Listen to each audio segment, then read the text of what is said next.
ರೈತರ ಜಮೀನಿಗೆಲ್ಲ ನದಿ ನೀರು ಮಳೆ ನೀರು ನುಗ್ಗಿಬಿಟ್ಟಿದೆ. ಕೋಲಾರ ತಾಲೂಕಿನ ರೋಣಿಹಾಳ ಗ್ರಾಮದಲ್ಲಿ ನಡೆದಿರುವ ಘಟನೆ. ಗ್ರಾಮದ ನಾಗಯ್ಯ ಹಿರೇಮಠನವರ ಜಮೀನಿಗೆ ನೀರು ನುಗ್ಗಿದೆಯಂತೆ. ಮೊದಲೇ ಬರಗಾಲದಿಂದ ಬಸವಳಿದಿದ್ರು ರೈತರು.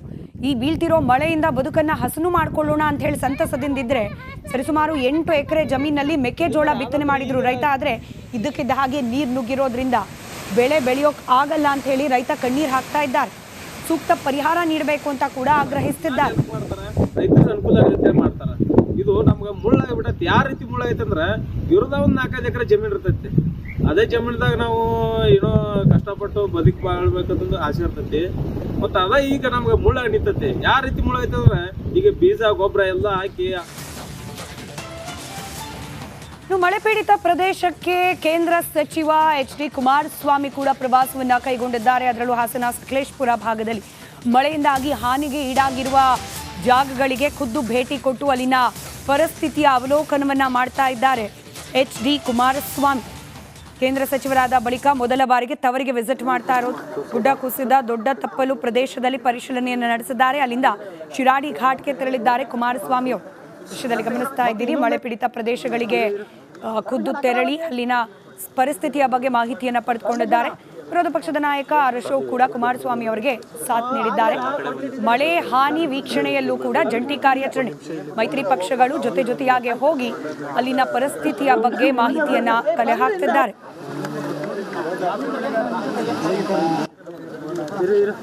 ಪರ್ಮಿಷನ್ ಆ ಕಡೆ ಹೋಗಿ. ಪರ್ಮಿಷನ್ ಸರ್ ನೀವು ಯಾರಿಗೆ ಆಗ್ಲೇ ಒಂದು ನಿಮಿಷ ಇಲ್ಲಿ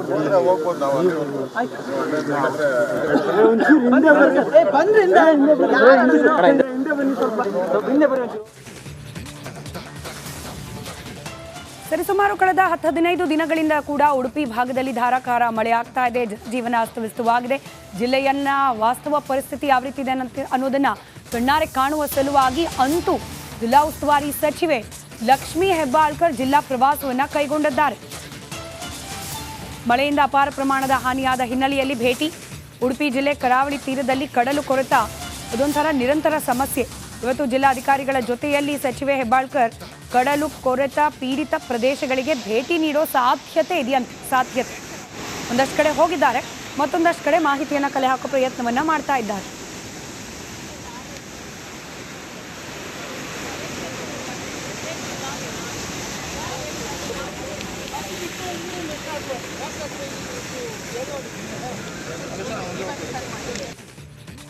ಅಂಕೋಲಾದ ಶಿರೂರು ಬಳಿಯಲ್ಲಿ ಆದ ಗುಡ್ಡ ಕುಸಿತ ಪ್ರಕರಣದಲ್ಲಿ ಮಣ್ಣಿನ ಅಡಿ ಸಿಲುಕಿಕೊಂಡಿರುವ ಅರ್ಜುನ್ ಶೋಧ ಕಾರ್ಯ ಸತತವಾಗಿ 6ನೇ ದಿನ ಕೂಡ ಮುಂದುವರೆದಿದೆ. ಮಣ್ಣಿನ ಅಡಿಯಲ್ಲಿ ಟ್ರಕ್ ಇದ್ದು ಟ್ರಕ್ನ ಒಳಭಾಗದಲ್ಲಿ ಕೂತಿರಬಹುದು ಅವರು. ಕ್ಯಾಬಿನೆಟ್ ಸಾಕಷ್ಟು ಗಟ್ಟಿಯಾಗಿತ್ತು, ಹೀಗಾಗಿ ಅವರು ಬದುಕುಳಿದಿರಬಹುದು. ಕಳೆದ 2 ದಿನಗಳ ತನಕ ಅವರ ಮೊಬೈಲ್ ರಿಂಗ್ ಆಗ್ತಾ ಇತ್ತು. ಹಾಗೆ ಲೊಕೇಶನ್ ಇನ್ನೂ ಕೂಡ ಅದೇ ಜಾಗದಲ್ಲಿ ಟ್ರೇಸ್ ಆಗ್ತಾ ಇರೋದ್ರಿಂದ ಅರ್ಜುನರನ್ನ ಪ್ರಾಣ ಸಹಿತವಾಗಿ ಬದುಕಿಸಿಕೊಂಡು ಬರಬೇಕು ಅನ್ನೋ ಪ್ರಯತ್ನ ಅವಿರತವಾಗಿ ನಡೀತಾ ಇದೆ. ಮಣ್ಣಿನಾಡಿ ಸಿಲುಕಿಕೊಂಡಿರುವ ಅರ್ಜುನ್ ರಕ್ಷಣೆಗಾಗಿ ಇವತ್ತು ಕೂಡ ರಕ್ಷಣಾ ಕಾರ್ಯಾಚರಣೆ ನಡೀತಾ ಇದೆ. ಇವತ್ತು ಸೇನೆ ಈ ರಕ್ಷಣಾ ಕಾರ್ಯ ನಡೆಸ್ತಾ ಇರುವ ತಂಡಕ್ಕೆ ಸಾಥ್ ನೀಡುವ ಮಾಹಿತಿ ಇದೆ. ಅದರ ಜೊತೆಗೆ ಗಂಗಾವಳಿ ನದಿಯಲ್ಲೂ ಕೂಡ ಬೋಟ್ ಮೂಲಕ ಶೋಧ ಕಾರ್ಯ ಮಾಡಲಾಗ್ತಾ ಇದೆ. NDRF SDRF ಸಿಬ್ಬಂದಿಗಳಿಂದ ತೀವ್ರ ಹುಡುಕಾಟ ಮುಂದುವರೆದಿದೆ. ಅರ್ಜುನ್ ಜೊತೆಯಲ್ಲಿ ಇನ್ನು 3 ಜನ ನಾಪತ್ತೆಯಾಗಿದ್ದಾರೆ. ಒಟ್ಟು 4 ಜನರಿಗೋಸ್ಕರ ಹುಡುಕಾಟ ಈಗಲೂ ಕೂಡ ಮುಂದುವರೆದಿದೆ.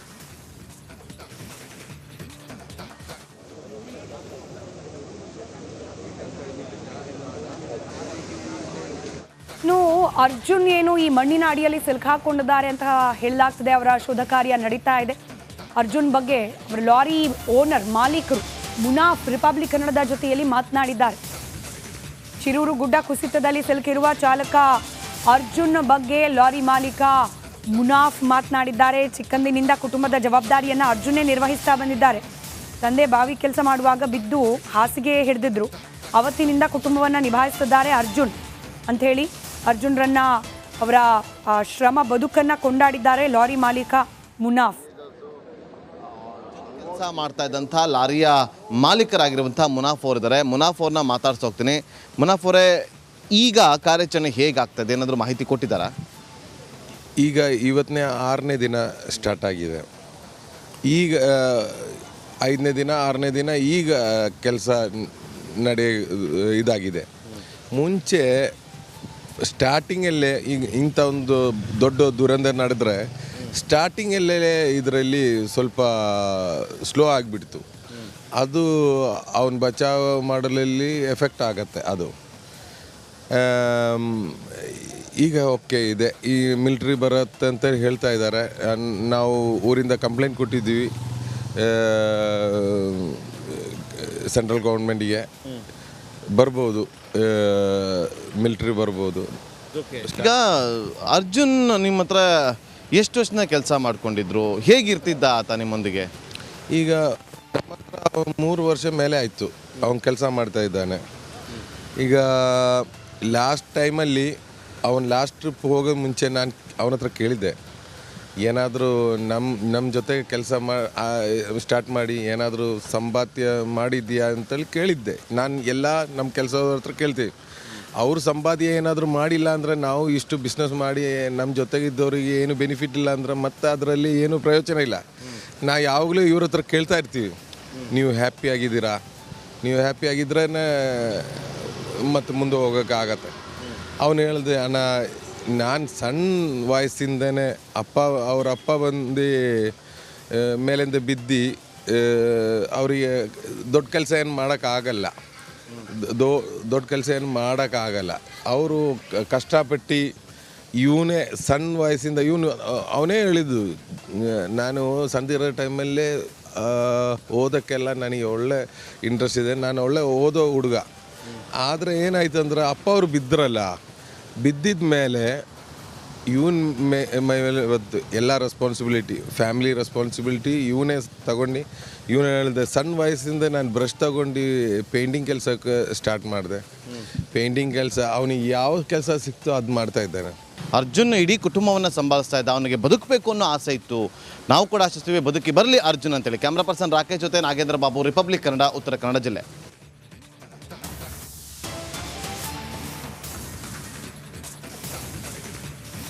ಇವತ್ತು ಈ ಗುಡ್ಡ ಕುಸಿತ ಸಂಭವಿಸಿರುವ ಪ್ರದೇಶಕ್ಕೆ ಮುಖ್ಯಮಂತ್ರಿ ಸಿದ್ದರಾಮಯ್ಯ ಭೇಟಿ ನೀಡಲಿದ್ದಾರೆ.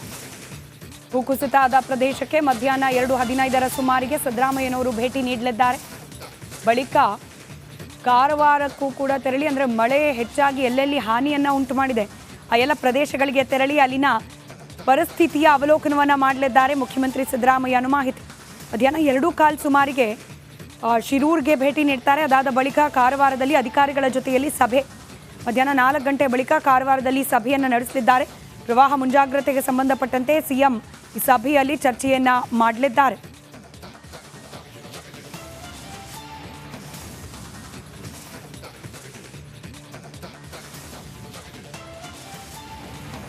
ಮಲೆನಾಡಿನಲ್ಲಿ ಕುಂಭದ್ರೋಣ ಮಳೆ ಜೋರಾಗಿದ್ದು ದಾವಣಗೆರೆ ಜಿಲ್ಲೆಯ ತುಂಗಭದ್ರಾ ನದಿ ಅಪಾಯದ ಮಟ್ಟ ಮೀರಿ ಹರಿತಾ ಇದೆ. ತುಂಗಾ ಜಲಾಶಯದಿಂದ 70,000 ಕ್ಯೂಸೆಕ್ ನೀರನ್ನು ಹೊರಬಿಡಲಾಗ್ತಾ ಇದೆ.